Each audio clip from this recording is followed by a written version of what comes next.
Welcome to this presentation from the North Carolina Bar Association Center for Practice Management. Today, we are going to be talking about something that is probably central to a lot of people's minds, which is what's going on with this potential situation with the pandemic. I have asked a couple of folks to join me today to talk about um, what we can do to prioritize planning when we're dealing with pandemics. The current situation is we have a new or a novel coronavirus spreading throughout the world. The good thing is that it seems to be slowing down in China, but it is ramping up here in the United States because we have better testing. And so there are a lot of companies that are having their employees remote work. We are seeing a lot of conferences shutting down. We're seeing some global financial situations occurring. This may or may not be something that you've already put into a business continuity plan. And you're kind of looking at this from a brand new perspective of having to plan to take your entire firm remote, serving your clients remotely, and also having your employees and your team work remotely.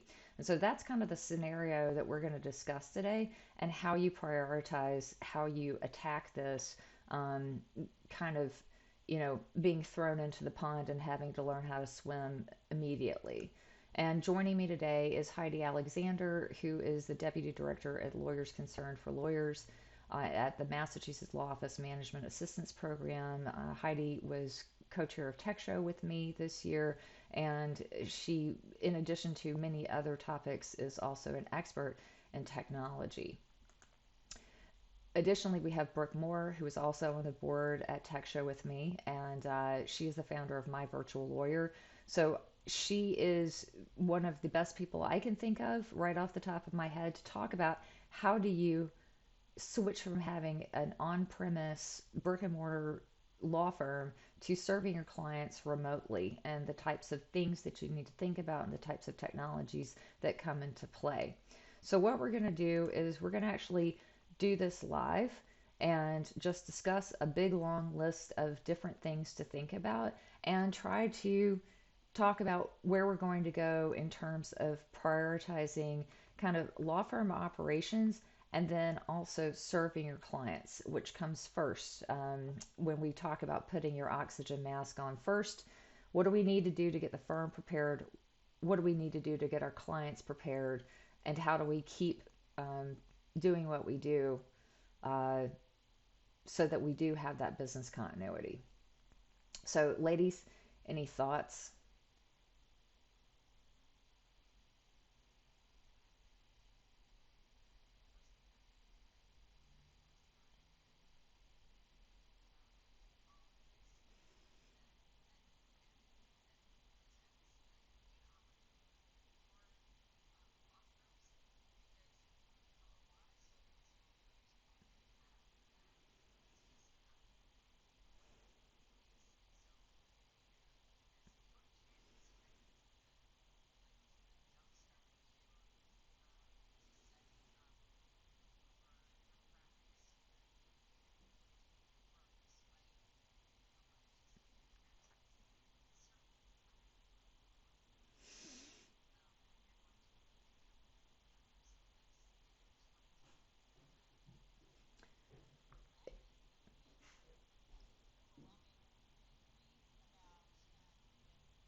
when I started putting this list together, which for our audience, please be aware this video will be accompanied by a three-part um, article that will talk about plans and business continuity and other types of plans that you may want to either revise or put together quickly in terms of workplace policies, remote policies, security policies, things like that.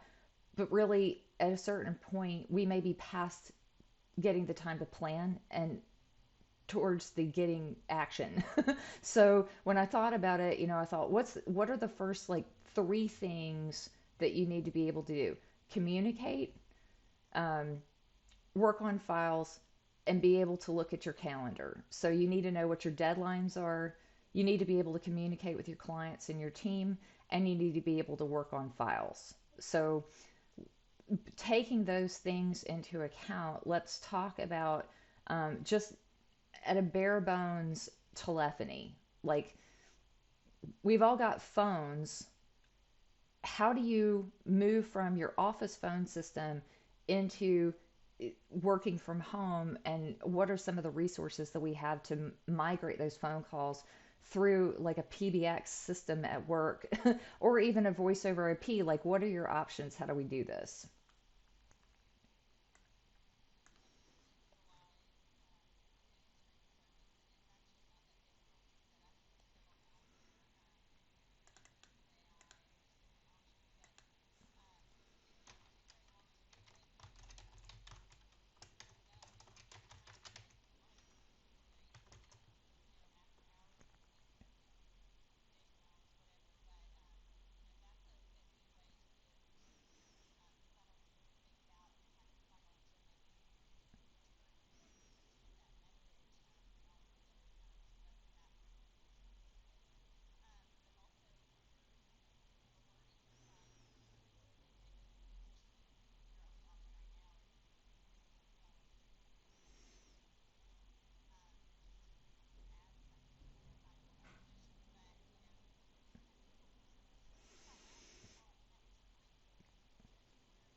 Hmm.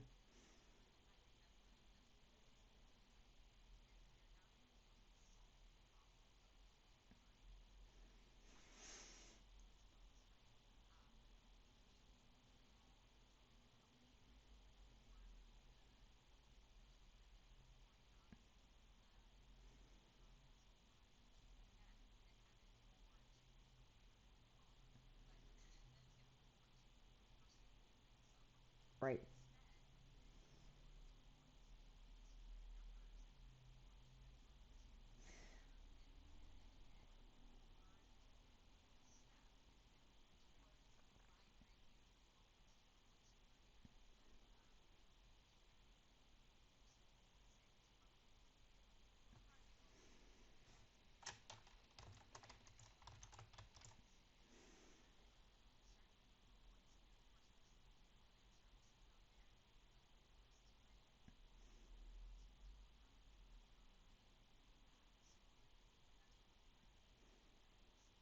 Right. And the firms that already are using voice over IP, if you don't have, and I don't have a telephone at home, I think most people don't have a telephone at home anymore. Just keep in mind that if you already have a voice over IP system like Ring Central or VoIPly or Uma or something like that, you can, if you have the right equipment, which is mostly some sort of way to hear and some way to have your voice amplified. So that can be, I have these earbuds from the Samsung line, there's the iPod um, little earbuds. They have microphones built in. There's all sorts of the different ways you can get a microphone and a speaker and use your computer and the internet to actually send and receive calls, because that's one of the beautiful things about voice over IP is you don't have to have a physical phone. A lot of people get them set up with a physical phone just because it's comfortable and people are used to that, but you don't need one. You can just learn how to log into the system and be able to make and receive phone calls from there, which is how Google Voice works too. You can get an app on your cell phone, or you can just do it straight through your computer. So that to me, getting a virtual service to have them route the calls to your personal cell, take messages, send you the transcript, send you an email. If you've got a pretty traditional phone setup, um, that's it, something. And I know that most of these services are kind of prepared to help now, and they have short-term contracts and all that kind of stuff, so you're not locked into it forever. And then Google Voice, and exploring what you already have with the voice over IP systems, because a lot of those systems also will have like a triple ring system where it'll ring one phone and another phone and another phone if it doesn't get picked up. So just go in and look at your different options. They also will send your voicemails via transcript to your email. So if you haven't played around with what you've got, make sure that you understand how that works. Any other thoughts on telephony? So I guess the other thing I said was files and your calendar. So those are not mutually exclusive, but they do kind of trigger each other. So let's talk about calendars and deadlines, and what often pushes you to take action.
I mean, I've encountered law firms, not lately, but some, who, I won't say they hoard their calendars, but they don't share calendars effectively. And the way that they share calendars is that, um, say a sole practitioner with a couple of support staff will maintain a calendar and then print the calendar for the week. Um, so things like that, if you are using an electronic calendar, keep in mind that if you've got Google Suite or Microsoft Office using the Exchange server, it's very easy to share a calendar. So again, that literally you can Google the instructions to share your calendar and open up Calendar to other people on your network in your office, so that if you're hoarding your calendared items, that you can share them effectively.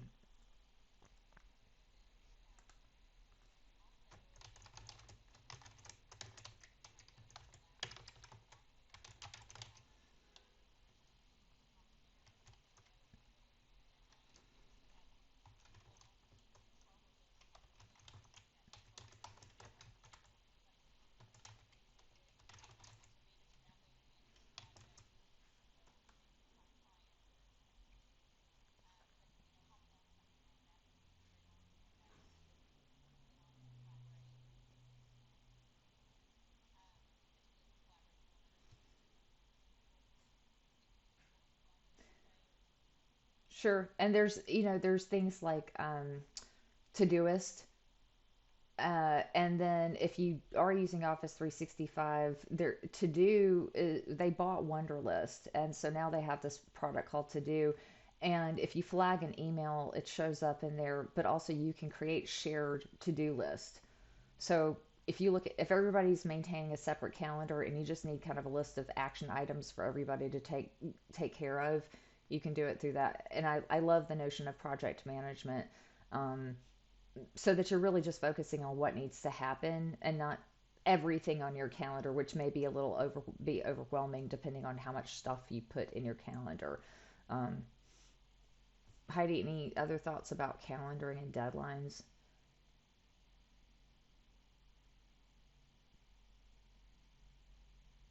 Okay.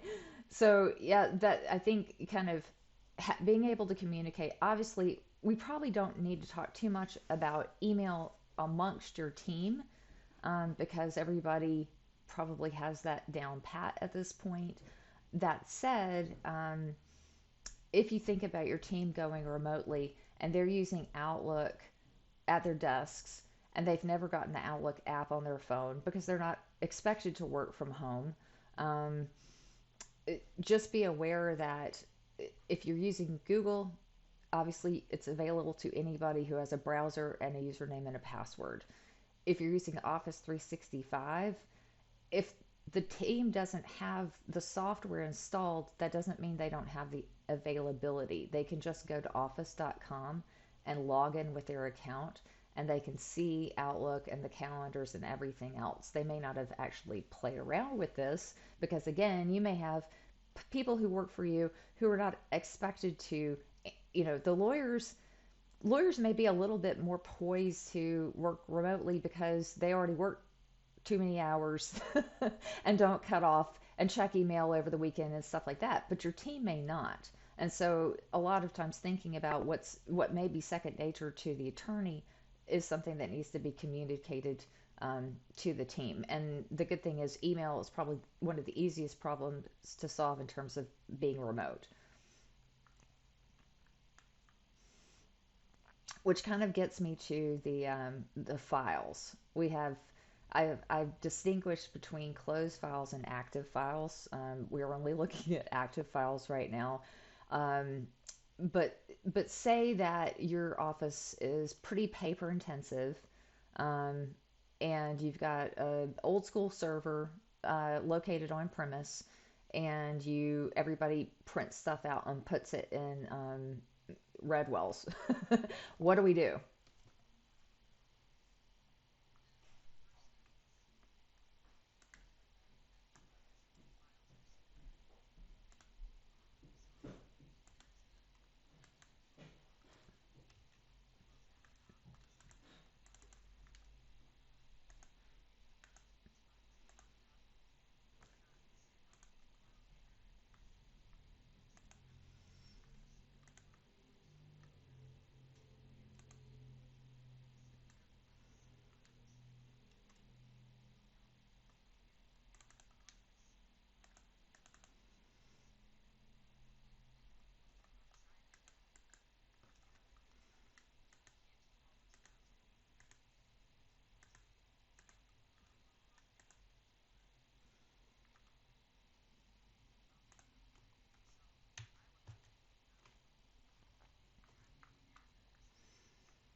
Hmm. I mean, we're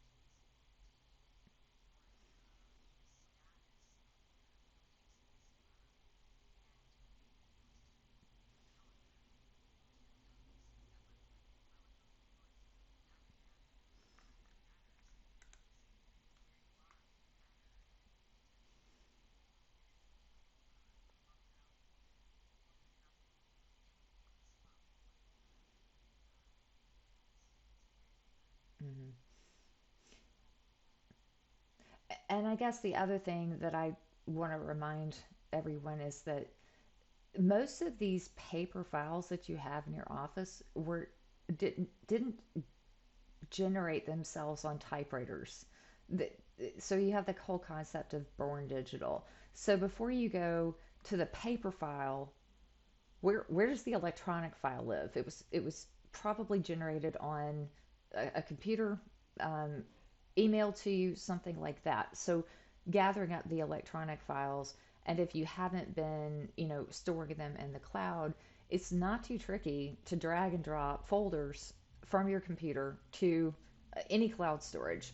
Um, if you have Office 365, you have OneDrive. And I talk to a lot of lawyers who have Office 365, but they're using a server and they don't realize that you have a way to sync your local files or your server files with a cloud, and it's already built in, and that's OneDrive. Now, SharePoint is a slightly different conversation, and I'm not going to recommend anybody become a SharePoint user today. Um, it's but you can take those active files, find the folder on your desktop or on your server, migrate them to OneDrive or Google Drive or Dropbox or whatever, and then the trick is that you'll need to share them with everybody on your team to start, or whoever needs access to those documents. And I'm in the materials, I'm going to put a link to a kind of collaboration 101 article that I wrote just about how do you share these things. It's pretty easy to do, but if you've never done it before, there's a little bit of a learning curve. Um, what you probably don't want to do is email yourself all the files, um, because it wouldn't go very far like that. Any other thoughts on dealing with kind of like active files? I think it's a good idea, yeah, to look at your calendar and get a sense of looming deadlines and get the documents that are most pertinent to what's coming up next. Being that we may, or it's a pretty fluid situation. We don't know how long this stuff is going to last. We don't know if or when you might have to be put under quarantine.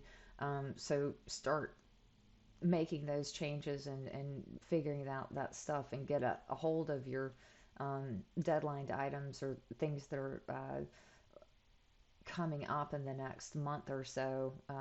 I think everybody seems to be under the impression that it's not going to last into the summer. We'll keep our fingers crossed. But again, this is a good exercise in kind of figuring out um, how to get a handle on your deadlines. Um,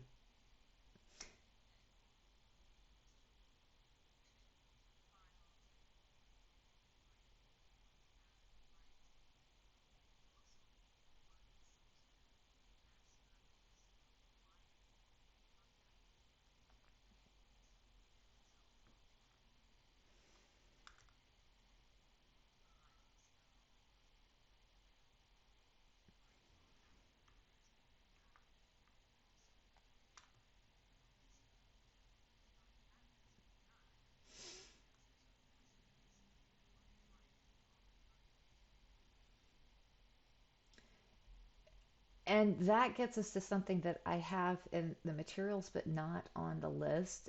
But and I'm certainly not suggesting that practice management software is the right thing for all firms. But practice management and or time billing systems will help you have already amassed this stuff. Hopefully, you're using it in such a way that at the very least, you've got your client information, the client contact information in something that's accessible, um, whether that's, Time Matters or PC Law or Tabs 3 or Clio or Rocket Matter or MyCase or whatever. Hopefully, at the very minimum, you've got some record of where all your clients are, that's not in, and it may be in your Outlook contacts, but remember, if you have Office 365, those things are shareable too. They have a cloud version of them. But yeah, hopefully you're already set up to be able to do that kind of stuff. If you use an on-premise or locally installed version of a time and billing system or practice management system, um, then you have to figure out some way to get it when you're remote. Y'all have any thoughts on that?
Hmm.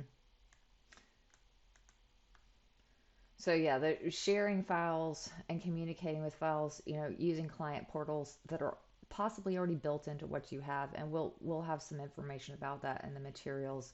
Um, which kind of gets us to, we've reviewed kind of how are we going to communicate with our teams, email, and figuring out how to get phone calls. There's also all the virtual conferencing tools and all the chat tools, and we'll have information about that. They work great. There's lots of options there. We're probably going to, for this, we're just looking at really basic functionality, but there's a lot of options on the market for other ways to communicate. And some of the practice management applications are actually building in internal team chat now. So I know Smokeball and Rocket Matter both have internal communication tools. So if everybody has access to the internet, then you can have those communication. And I think Smokeball was opening up their communications to clients too. Um, so whether Teams through Microsoft, it's a little tricky to get it to use Teams to communicate with the clients. But if you have a practice management application that has a decent portal, you've also got communication tools with your client, not just sharing files, but also sharing bills and sometimes chat and communication, or at least annotation of files and comments and things like that. So there's all sorts of different ways to communicate with your team and with your clients, but you have to start from somewhere. So use the stuff that you're used to using, um, and so I guess you're going to see a lot of people talking about video conferencing systems, which are great. And we're using Zoom right now, and I use Zoom every day, and I think it's a fantastic tool. If you're open to the idea, definitely do it. But if it's going to mean that you're going to have to train your entire team on how to use it, this probably isn't the time to start. Let's just get the basic communication tools down. Telephones still work, email still works, um, but there's plenty of other options. And now's the time to think about how do we start adding these things to our communication arsenal, um, whether we actually have to put this plan into action, or if we're just building out business continuity, or just offering more services and ways to communicate with our clients, because everybody has been looking at remote work. And I saw this really funny video the other day about bad video conference calls. People's kids running into the background, and the guy stands up and he's in his underwear and all that stuff. And I think some people kind of still have that concept in their head about how all that works. But the reality is, this is how a whole lot of companies are doing business these days. And this is an opportunity to start looking into the future about how you communicate with your clients going forward, I think.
Hmm.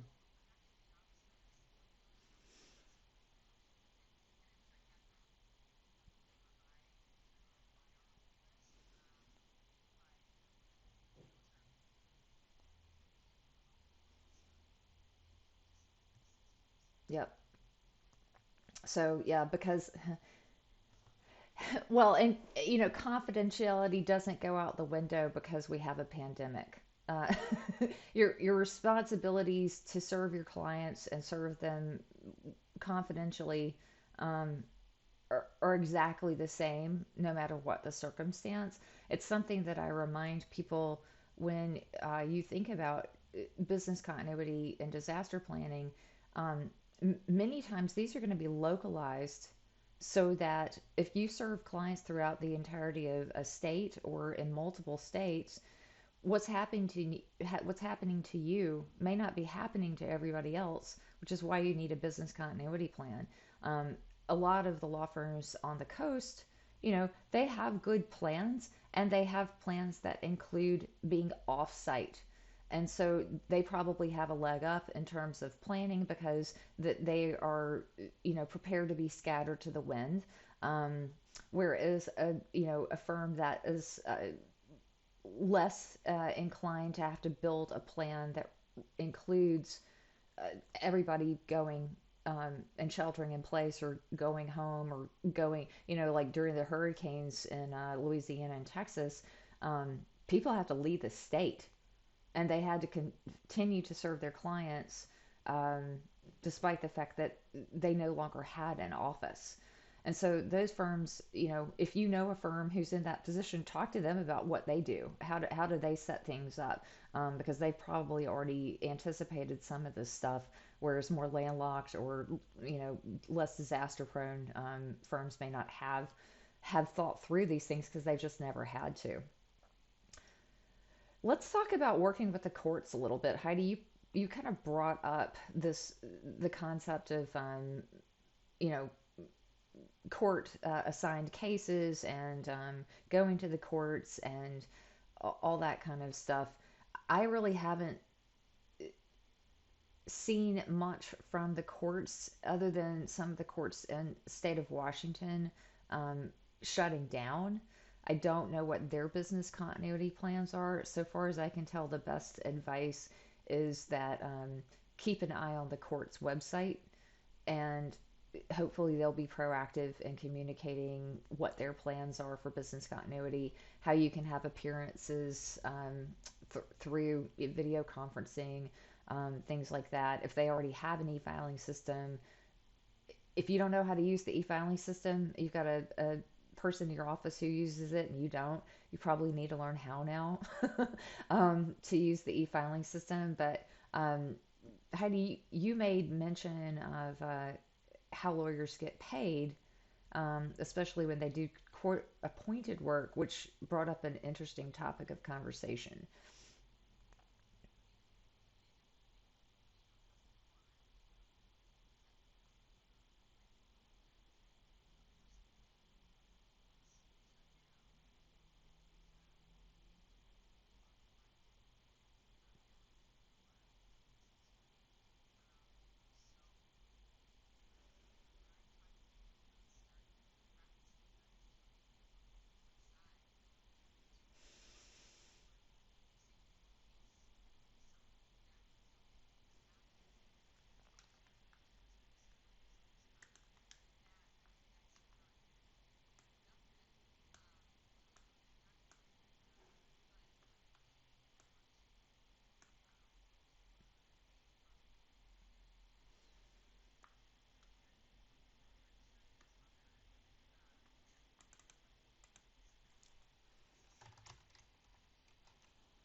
which kind of makes me think of two things tangential to this.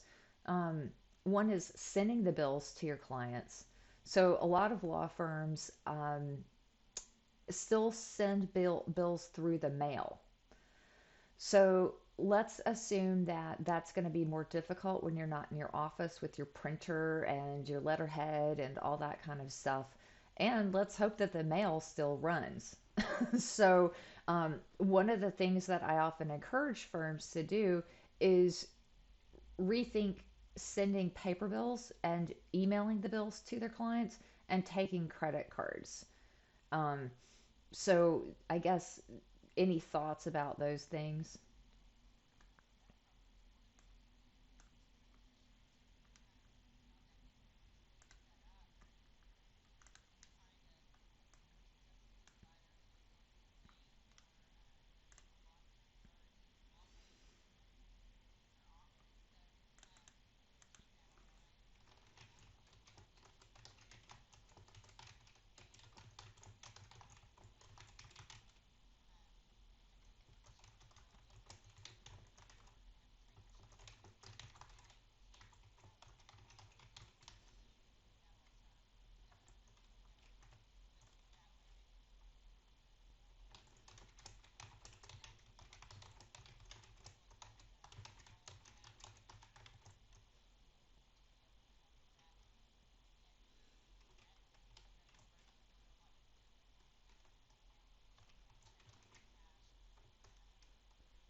Yeah, and I think Brooke, that brings up a good point. I do work with firms that also everybody keeps their time on little pieces of paper or in a notebook on a personal spreadsheet, and at the end of the month, they send it in to the office administrator to put the bills together. The bills were reviewed. Sometimes that takes a couple of days. Sometimes that shuts down office operations.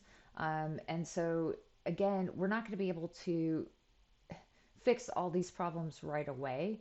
Um, but if you do have pieces of paper and sticky notes and a personal spreadsheet, and you know that this may last through a billing cycle, take all that stuff with you so that you can compile it and get the bill out. If you don't already have a merchant payment processor, one thing to keep in mind is if you use something like PayPal or uh, one of the banks processing or whatever, make sure that there is a way to have two different accounts so that you don't take money that's supposed to be held in trust into your operating account and transfer it. You do not want to do that. Again, your ethical responsibilities don't go out the window when this happens. So you never want to commingle funds. So if you take credit cards, uh, you can make it where you just take credit cards for your operating account and to pay bills and just I don't know how you deal with retainers right now. If you're taking on new clients during this time, it's a whole nother process, which would be wonderful. Because the other thing, I guess, is to start thinking about the fact that this is going to generate legal problems for people. So in the materials I've put together, there's been a lot of big law firms that have been anticipating all sorts of legal issues. And just like any disaster, um, first again, you take care of your firm, you take care of your processes, you take care of your existing clients, but know that there's going to be some additional business coming out of this. Um, and get to know some of the issues that are coming up in terms of FMLA and different labor and employment issues, mergers and acquisitions, financial fraud, consumer fraud. I mean, same list of things that comes up anytime we have a disaster. It's unfortunate, but it is something to kind of keep in the back of your mind. So if things slow down right now, it'll probably pick back up when everything kind of resumes. So one thing we didn't talk about is your physical mail. So, assuming you still get physical mail, a lot of stuff, we don't get a lot. It seems like almost all of it's spam flyers at this point. But you do still get physical mail. So, I was thinking about the USPS is pretty quick to do you can go online and do a change of address um, and have it processed pretty quickly within a couple of days, I think. So if you anticipate, um, obviously you're probably used to the mail comes in, you've got somebody in your office who goes through it, distributes it, all that stuff. And you have to figure out who that person is going to be. And it may not be the support staff for the time being. It may be an attorney who needs to be seeing all this stuff when it happens. Um, and then you can get ScanSnap has several different models of scanners that you can get. I have a teeny tiny one that just does one individual sheet at a time, but it's so small that it lives in my desk drawer. You don't have to go out and buy a $500 scanner. You can get something quick or take one from the office. So when you have the mail redirected to you, you can scan it and then distribute it to whomever needs that mail. Um, there's also services like Earth Class Mail where you can have the mail diverted to them and they'll scan it and distribute it based on your instructions. Do y'all have any other thoughts about dealing with snail mail and physical mail?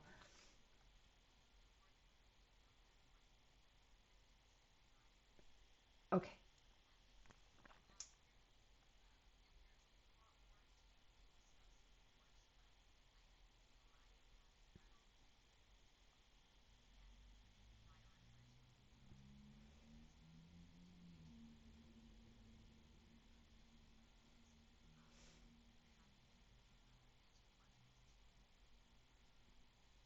Okay, thanks, Heidi. Bye. And I'll let Brooke go in a second. There is obviously a lot to cover. I think we've covered the things that, in my mind, are kind of at the top of the list for immediate concerns. Um, I have pages and pages worth of materials. I'm trying to make them um, as organized and quick to get through as humanly possible right now. And Brooke, any final thoughts on prioritization and did we miss anything?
Yeah, totally agreed.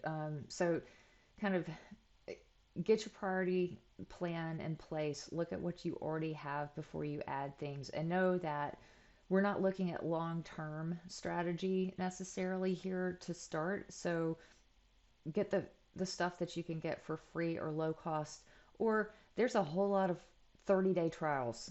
And so, if you see a product, you go, well, that's going to fit a lot of the, needs that I have immediately.